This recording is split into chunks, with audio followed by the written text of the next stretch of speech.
In this demo, we're going to be talking about how to use the audio gene translational dashboard known as AGTD.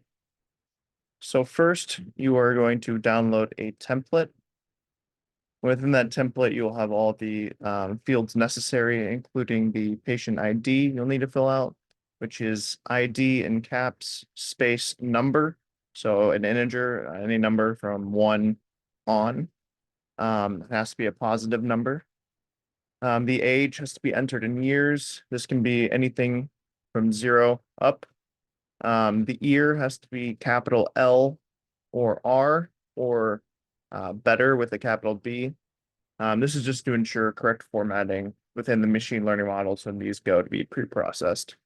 The user then has to enter at least 3 dB loss values in or at least 3 of the frequencies have to be entered for the dB loss values in order to submit it. So we have a pre-uploaded or a pre-done file. We can take a quick look at it, of what it'll look like. So this will be in the audio sheet is what you want to fill out. As you can see here, we have a couple fields filled out. This patient does have multiple audiograms. So what that means is, we'll see here in a second, it's going to be processed by AudioGene v4, which is a multi-instance, meaning more than one audiogram classifier for this patient. If the patient only had one audiogram, this would be classified by AG9, which is a single instance classifier, which treats each patient as only having one audiogram. So for the purposes of this demo, we're going to do AG4.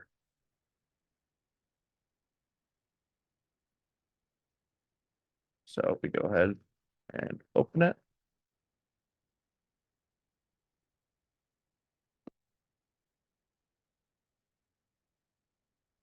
There we go. Sorry about that. Let's need to refresh. As you can see here, it submitted all of our data down here. This is our submitted data from our Excel file with the AudioGene v4 version selected. This is automatically selected. You cannot select this yourself. This is explained here. And the how to enter data is explained here as well. So once you submit your data, you can then predict the audio profiles. This is a pre-populated from before, but it's loading. Okay.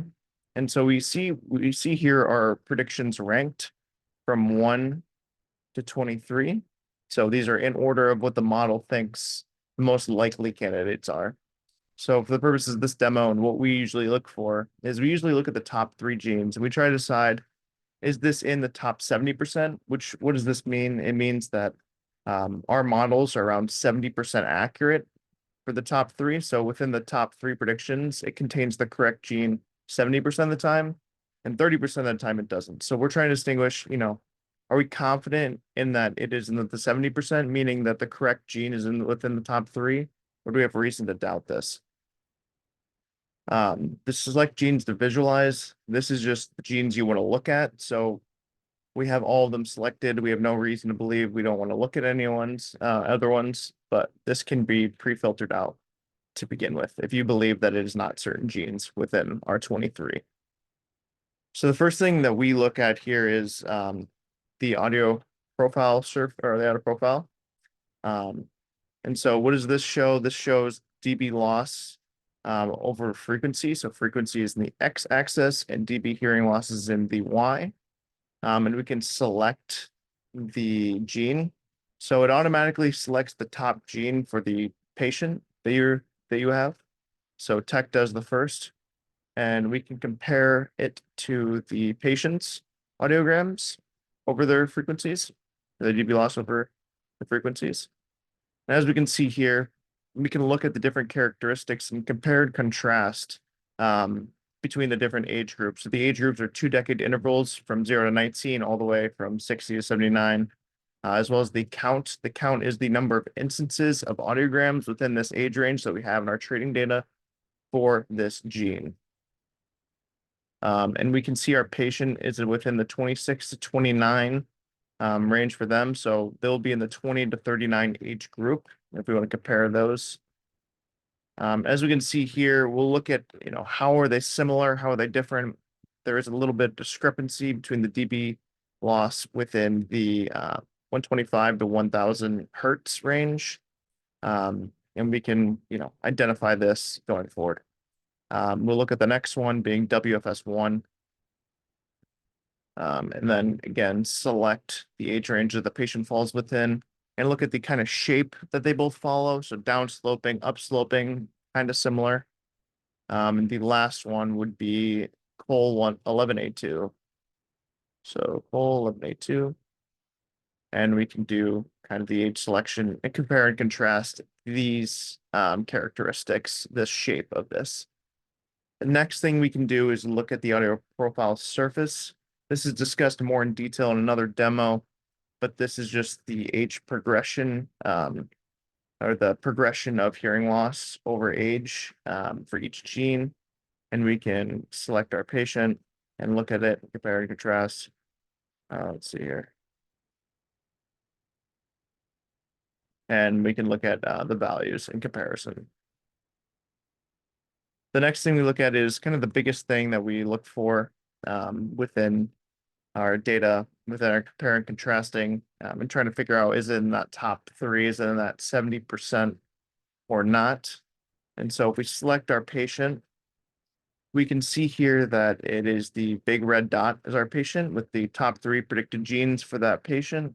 And the closest genes are just distance-wise. So the closest, points to it. And so what these represent is all of our audiograms with classified genetic data. So this point being classified as JSDME, and the audiogram data is all being condensed down into 3 dimensions using UMAP, which is a dimensionality reduction technique that we implemented. And it has shown to be very useful in this case. There are improvements in the works for this as well, but currently this is what we have to show you. So once we select our patient, we can then hover over them and look at what cluster would they be associated with. So cluster is a grouping. So a grouping of similar audiograms with classified genes. So we can see they're in cluster 20. And once we hover over that, we see that the similar audiograms, what do they look like? So we can see here, there's a lot of, let's see, what are these? WFS1, starting patient, MYO7As, Eutecta. We kind of scroll around it. There's different things called pans. So panning is just back and forth. Orbital, rotating around, and so forth. So if we look at our patient, we can see, okay, the closest genes, a lot of WFS1. Is WFS1 in our top 3? Yes. So this doesn't give us an instance to believe that it is in the 30%, meaning that it is wrong classification. If we look back at the audio profile of our WFS1 for our age range, we can see it follows a somewhat similar pattern. And let's see here, what else can we look at? So Tecta, there is one Tecta nearby. So you can say, okay, there's some similar data to our patient that has been classified with Tecta, but there's mostly WFS1. And this is not normalized. Normalized meaning that it is not fit to the amount of data we have for that gene. So right now we just do it based on count. So the number of genes closest. So this would be WFS1 has the most surrounding cases. And so being the second predicted gene, as well as the most amount of cases, having a similar shape as seen up above, we would most likely go to predict if we had to make a decision, it might be WFS1. We have no reason to believe that it is not either Tecta or WFS1, given that the data points surrounding our patient are WFS1 and Tecta, which are in the top 3. If this wasn't the case and the shape was completely erroneous or different, this would lead us to suggest that maybe it is not in the 70%, that it is in the 30%, and look to dig more. What are the surrounding data points? What are the most similar audio profiles, genes in comparison to our patient? The next are kind of showing the class imbalance discrepancies that we have. So this is showing Coke is about 1/3 of our data. We have about 3,100 audiograms with classified genes on display for each of those audiograms. So the classified gene for that audiogram is in the x-axis. So Coke has 935 audiograms associated with it, KCNQ4, 611, and so on and so forth. And we get all the way to MYH14 only having 4 instances. So this just shows the huge class imbalance that we have within our data and how unlikely we are to predict these smaller classes just due to the little amount of data we have for these. Next, we look at the region of origin or ethnicity. So where is this data taken from which regions of the world? So Tecta is Dutch, about 66% of it. USA is about 14%, Japan, Korea, and so on. You can hover over and see the amount of instances we have for Tecta, and which region they originate from. And the last tool that we have within our dashboard is the distribution of training data by age. This just shows, what our model has to look for. So for instance, MOH14 does not have a lot of data between 40 and 60. So it'd be very hard for the model to predict the patient. You inputted a patient, let's say that was 45, and the correct diagnosis would be MOH14, but we cannot give that because we just don't have much data or many audiograms. We have none actually for that age range. So it'd be very hard for our model to predict that age for those audiograms at that age, just due to the lack of data. Whereas Coke has a very wide variety of data all throughout the age range spectrum that we have within our data.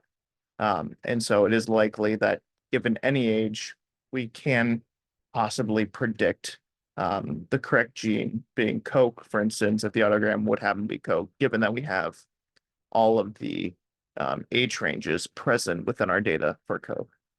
Something else to mention, class balancing methods are not done yet, but what these hope to accomplish is given the user a way to balance the classes if they so choose and see how that changes the data. For instance, you can synthetically create more data for the small classes or downsample data for the large classes to kind of make them more even and give more of a chance to other genes, but that is still in the works. If you have any further questions on how to use this tool, feel free to reach out in the contact us where you input your email, the subject of the message, and we will get back to you as fast as we can with this information. Thank you.